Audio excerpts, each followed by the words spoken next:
Alhamdulillahilladzi arsala rasulahu bil huda wa dinil haq liyudhhirahu 'ala dini kullihi wa kafa billahi syahida. Asyhadu an la ilaha illallah wahdahu la syarikalah wa asyhadu anna Muhammadan abduhu wa rasuluh alladzi la nabiyya ba'dahu.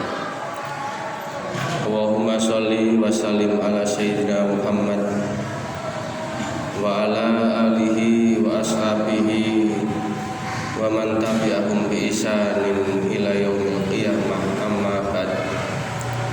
Fa ya ayyuhal khadirun ittaqullaha haqqa tuqatih la'allakum tuflihun. Wa qala ta'ala fi kitabil karim, a'udzu billahi minasyaitonir rajim. Wa ammal jidaru fakana liulamaini yatimaini fil madinah wa kana tahtahu kanzul lahuma wa kana abuhuma sholihan fa arada rabbuka ayyablugha ashuddahuma wa yastakhrija kanzahuma rahmatan min rabbik wa ma fa'altuhu an amri dalika ta'wilu malam tastati alaihi sabrun. Shadaqallahul azim. Hadirin jamaah sholat Jumat rahimakumullah, marilah pada kesempatan siang hari ini tiada henti-hentinya dan kita berusaha semaksimal mungkin sekuat tenaga, jiwa, raga, pikiran untuk senantiasa mendekatkan diri kepada Allah Subhanahu wa taala. Takwa yang harus kita lakukan sebagai bekal untuk kita kelak menghadap Allah Subhanahu wa taala. Salawat dan salam mudah-mudahan selalu terhaturkan kepada sang pemimpin mulia Nabi Rasulullah Muhammad sallallahu alaihi wasallam, seorang pemimpin yang terbaik, seorang manusia yang terbaik yang pernah dihadirkan Allah di muka bumi, seorang ayah yang terbaik, seorang kakek terbaik, seorang guru terbaik yang menjadi suri tauladan bagi kita semua. Mudah-mudahan kita semua yang hadir di masjid ini mendapatkan syafaatnya kelak di yaumil qiyamah. Amin. Allahumma amin. Hadirin jamaah sholat Jumat rahimakumullah, tersebut dalam sebuah kitab yang berjudul Al-Fuqisos wa Qisos. Di situ diterangkan perbedaan yang mencolok terkait harta warisan. Sama-sama khalifah dari dinasti Umayyah, yaitu yang pertama adalah Khalifah Hisham bin Abdul Malik, yang kedua adalah Khalifah Umar bin Abdul Aziz. Perbedaannya adalah ketika Hisham bin Abdul Malik meninggal, beliau memberikan harta warisan kepada 11 anak-anaknya. Setiap satu anak mendapatkan 1 juta dinar.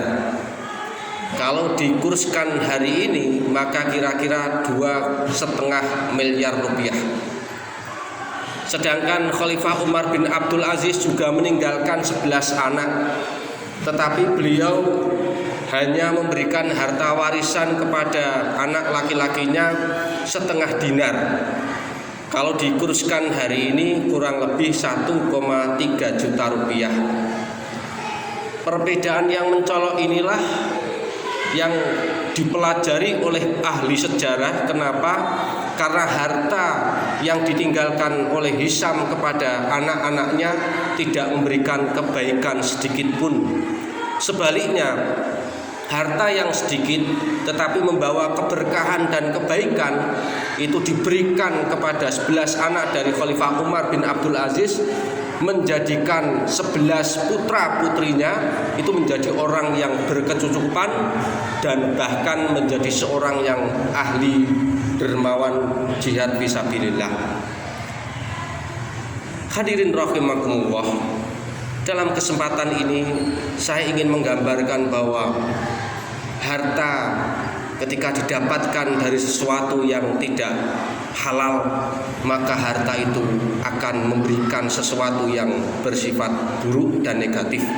Terbukti berapa banyak orang-orang yang kaya raya ketika meninggal memberikan harta warisan kepada putra-putranya, ketika harta itu dipegang bukan kepada orang yang soleh, maka harta itu akan menjadi musibah bagi dirinya. Inilah yang dinamakan sebagai harta yang barokah. Harta yang barokah itu dimaknai ketika sedikit dia akan mencukupi, ketika banyak dia tidak akan membahayakan. Hadirin jamaah sholat Jumat rahimakumullah, ketika menjelang kematiannya Khalifah Umar bin Abdul Aziz ditanya oleh salah seorang sahabatnya, "Wahai Khalifah, Anda itu seorang khalifah yang besar. Dinasti Umayyah di bawah kepemimpinan Anda ini mencapai kemakmuran yang luar biasa. Kita tidak punya hutang luar negeri, rakyat makmur, semua makmur. Tapi kenapa Anda meninggalkan harta yang sedikit kepada anak-anak putra-putri Anda?" Apa jawaban Khalifah Umar bin Abdul Aziz rahimahullah? "Demi Allah," ini salah satu kutipan dari percakapan beliau, "demi Allah, aku tidak akan memberikan sedikit harta yang bukan hak mereka untuk anak-anak saya." Inilah yang dinamakan sebagai keberkahan, kebersihan. Dari mana harta itu berasal? Maka pantaslah ketika kita membaca surat Al-Kahfi ayat 82 sebagaimana khotib sampaikan di awal tadi, yang kurang lebih artinya adalah, "Adapun dinding rumah adalah kepunyaan 2 orang anak yatim di kota itu, dan di bawahnya ada harta simpanan bagi mereka berdua. Sedang ayahnya adalah seorang yang soleh, maka Tuhanmu menghendaki agar supaya mereka sampai kepada kedewasaannya dan mengeluarkan simpanannya itu sebagai rahmat dari Tuhanmu."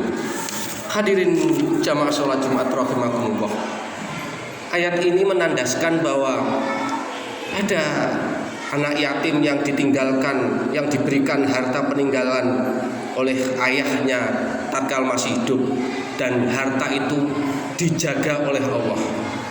Para ahli tafsir seperti Imam Qurtubi rahimahullah dan Ibnu Katsir rahimahullah mengatakan bahwa karena kesolehan seorang ayahnya lah harta dari kedua anak yatim tadi dijaga dan dilindungi oleh Allah Subhanahu wa ta'ala. Bahkan ada sebagian pendapat menyatakan bahwa solehnya seorang ayah atau lafadz abuhuma solihah yang dimaksud dalam ayat tadi itu adalah ayah yang ke atas, yang ketujuh. Ayah, kakek, ayahnya kakek, seterusnya dan sampai ke 7 di atas. Dan profesinya adalah seorang tukang menenun. Ahli tafsir menyatakan bahwa karena kesolehan ayahnya inilah yang menjadikan harta kedua anak yatim tadi masih dijaga dan dilindungi oleh Allah Subhanahu wa ta'ala. Maka dari itu hadirin jamaah sholat Jumat rahimahullah, kesimpulannya dari kisah di atas, yang pertama, bagi kita yang memiliki harta yang banyak, silahkan anak-anak kita berikan peninggalan berupa asuransikah, harta yang melimpahkah, rumah yang mewahkah. Tetapi jangan sekali-kali harta yang kita wariskan bercampur dan tercampur dengan harta yang bukan hak kita, karena akan tumbalnya adalah generasi keturunan kita semua. Naudzubillah. Yang kedua, kesimpulannya adalah jaminan yang berharga bagi kita, baik yang punya harta maupun yang tidak punya harta. Janganlah berkecil hati, karena sebagaimana tafsir dari surat Al-Kahfi ayat 82, lantaran kesolehan seorang ayah, maka anak, harta, keturunan sampai 7 keturunan itu dijaga oleh Allah. Sebagaimana kita seandainya menjadi seorang ayah yang soleh, mudah-mudahan keturunan kita sampai 7 kali keturunan akan dijaga oleh Allah Subhanahu wa Ta'ala. Amin ya Rabbal Alamin. Mudah-mudahan Allah selalu menjaga diri kita dari harta yang haram, dari harta yang bukan milik kita, dari harta mungkin kita menang dari perjudian dan seterusnya. Mudah-mudahan di zaman dimana kalau ada istilah madu di tangan kananku, racun di tangan kiriku, zaman sekarang sudah tidak tahu mana yang madu, mana yang racun, karena madu kadangkala diberikan campuran yang bukan asli madu, yang racun kadangkala diberi stempel bahwa itu madu. Mudah-mudahan Allah selalu menjaga kita. Amin ya Rabbal Alamin. Barakallahu li wa lakum fil Qur'anil azim wa nafa'ani wa iyyakum bima fihi minal ayati wa dzikril hakim wa qur fir warham wa anta khairur rahimin. Allahumma shalli wa sallim wa zid wa an'im wa tafaddal wa barik bi jalalika wa qadarika ala ibadi wa asrafi ibadika sayyidil arabi wal ajam wa imamika ibadika wal haram sayyidina wa maulana Muhammad wa ala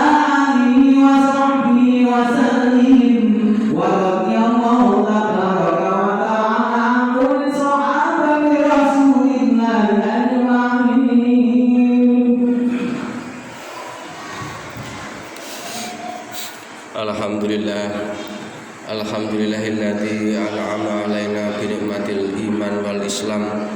Asyhadu an la ilaha illallah al-malikul haqqul mubin wa asyhadu anna Muhammadur Rasulullah as-shadiqul wa'dil amin. Allahumma shalli wa sallim ala sayyidina Muhammad sayyidil anbiya'i wal mursalin wa ala alihi wa ashabihi wa man tabi'ahum bi ihsanin ila yaumiddin. Amma ba'd. Faya ayyuhal khadirun ittaqullaha haqqa tuqatih wa la tamutunna illa wa antum muslimun. Wa qala ta'ala fi kitabil karim, a'udzu billahi minasyaitonir rajim. Bismillahirrahmanirrahim. Innallaha wa malaikatahu yusholluna 'alan nabi. Ya ayyuhalladzina amanu shallu 'alaihi wa sallimu taslima bi rahmatika ya arhamar rahimin. Allahumma ighfir lil muslimina wal muslimat wal mu'minina wal mu'minat al ahya'i minhum wal amwat innaka ala kulli syai'in qadir. Rabbana zalamna anfusana wa illam taghfir lana wa tarhamna lanakunanna minal khasirin. Rabbana la tuzigh qulubana ba'da idh hadaitana wa hab lana min ladunka rahmah innaka antal wahhab. Rabbana hab lana min azwajina wa dhurriyyatina qurrata a'yun waj'alna lil muttaqina imama. Allahumma inna nas'aluka al-huda wat tuqa wal afafa wal ghina. Allahumma inna nas'aluka ilman nafi'a wa amalan mutaqabbala wa rizqan halalan thayyiban. Allahumma inna nas'aluka husnal khatimah wa na'udzubika min su'il khatimah. Rabbana atina fid dunya dunya hasanah wa fil akhirati hasanah wa qina adzabannar. Subhana rabbika rabbil izzati amma yasifun wa salamun alal mursalin walhamdulillahi rabbil alamin. Wa la dzikrullahi akbar.